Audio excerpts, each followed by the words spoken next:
ছেলেটার চেহারার দিকে তাকিয়ে দেখুন, হৃৎপিণ্ড ছুরি খেয়েও কি সহজ স্বাভাবিকভাবে বসে আছে। স্রেফ ভুল বোঝাবুঝির কারণে একটা তাজা প্রাণ হারিয়ে গেল। হাসাহাসি করা কি প্রাণ কেড়ে নেওয়ার মতো অপরাধ? মেয়েদের দিকে কি এখন হাসাও যাবে না? হাসলে বয়ফ্রেন্ড ডেকে এনে করাতে হবে। ধরে নিচ্ছি পারভেজ ও তার বন্ধুরা এই নারীদের দিকে তাকিয়ে হাসছিল। ধরে নিচ্ছি তাদের হাসি ওই নারীর ইগোতে আঘাত করেছিল। ধরে নিচ্ছি পারভেজদের কিছুটা দোষ ছিল। তবু কি এই হাসির জন্য একজনকে ছুরি মেরে মারা যায়? হৃৎপিণ্ড ফুটো করে দেওয়া যায়? এত বড় ইগো কোথা থেকে আসে? ওই দুই নারী শিক্ষার্থী কেন তাদের বয়ফ্রেন্ডদের ডেকে এই হত্যাকাণ্ড ঘটালেন? কেন তারা প্রক্টরের মীমাংসা মানলেন না? কেন পারভেজের মাপ চাওয়াকে উপেক্ষা করলেন?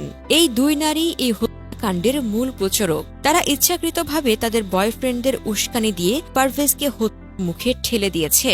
এটি শুধু ছুরির আঘাতে নেওয়া যুবকদের অপরাধ নয়, এটি একটি প্রভোকিং মার্টার, যার পেছনে রয়েছে এই দুই নারীর অহংকার ও নির্মমতা।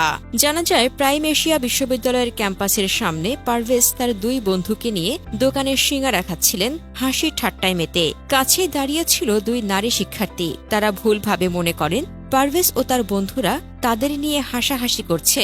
এই তুচ্ছ ভুল বোঝাবুঝি থেকে শুরু হয় একটি নৃশংস হত্যাকাণ্ডের পটভূমি। ওই নারীরা তাদের অতিরিক্ত ইগোর জ্বালায় তৎক্ষণাৎ তাদের তথাকথিত বয়ফ্রেন্ড বা ছাত্রী ধরনের কাউকে খবর দেন। তিনজন যুবক ক্যাম্পাসের বাইরে এসে পারভেজ ও তার বন্ধুদের কাছে হাসির কারণ জানতে চায়। কথা কাটাকাটি হয়, উত্তেজনা বাড়ে।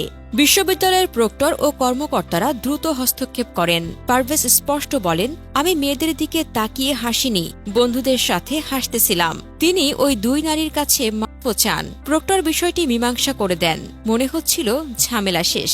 কিন্তু ওই দুই নারীর অহংকার আর তার বয়ফ্রেন্ডদের ব্যাটাগিরি এখানে থামেনি। তারা তাদের তথাকথিত প্রতিশোধ নেওয়ার জন্য আরও কয়েকজন যুবক জড়ো করে। পারভেজ যখন ক্যাম্পাস থেকে বের হচ্ছিলেন তখনই তারা তাকে ঘিরে ধরে। একজন ছুরি বের করে এবং একটি নির্মম আঘাত ঠিক হৃৎপিণ্ডে। পারভেজ মাটিতে লুটিয়ে পড়েন। রক্ত ভেসে যায় ক্যাম্পাসের সামনের রাস্তা। অসংখ্য মানুষের সামনে প্রকাশ্যে দিবালোকে একটি তরুণের জীবন শেষ হয়ে যায়। পারভেজের শেষ কথাগুলো আমাদের বিবেকে ধাক্কা দেয়। তিনি বলেছিলেন, আমি মেয়েগুলোর দিকে তাকিয়ে হাসিনি। তিনি মাপ চেয়েছিলেন, নিজের নির্দোষতা প্রমাণের চেষ্টা করেছিলেন। তবু তাকে বাঁচতে দেওয়া হল না। তার হাসি, যা বন্ধুদের জন্য ছিল, ওই দুই নারীর ইগোর কাছে অপরাধ হয়ে দাঁড়াল। তারা তাদের তথাকথিত বয়ফ্রেন্ডদের ডেকে এই হত্যাকাণ্ড ঘটিয়েছে। এই দুই নারী এই হত্যাকাণ্ডের মাস্টার মাইন্ড। তাদের উচিত ছিল মীমাংসা মেনে নেওয়া, কিন্তু তারা ইচ্ছাকৃতভাবে এই ঘটনাকে বাড়িয়ে তুলেছে।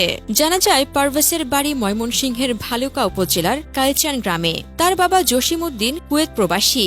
দুই ভাই বোনের মধ্যে পারভেজ বড়। তিনি ঢাকা থেকে পড়াশোনা করতেন। শনিবার বিকেলে প্রাইম এশিয়া বিশ্ববিদ্যালয়ে ছুরিকাঘাতে নিহত হন জাহিদুল ইসলাম পারভেজ। তিনি টেক্সটাইল ইঞ্জিনিয়ারিং বিভাগের ৬ষ্ঠ সেমিস্টারের শিক্ষার্থী।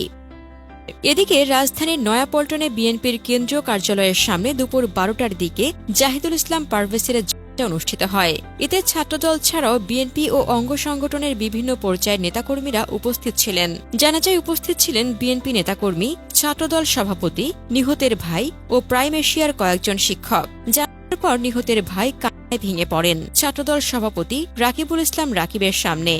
শেষে ছাত্রদলের নেতাকর্মীরা বিক্ষোভ মিছিল করেন।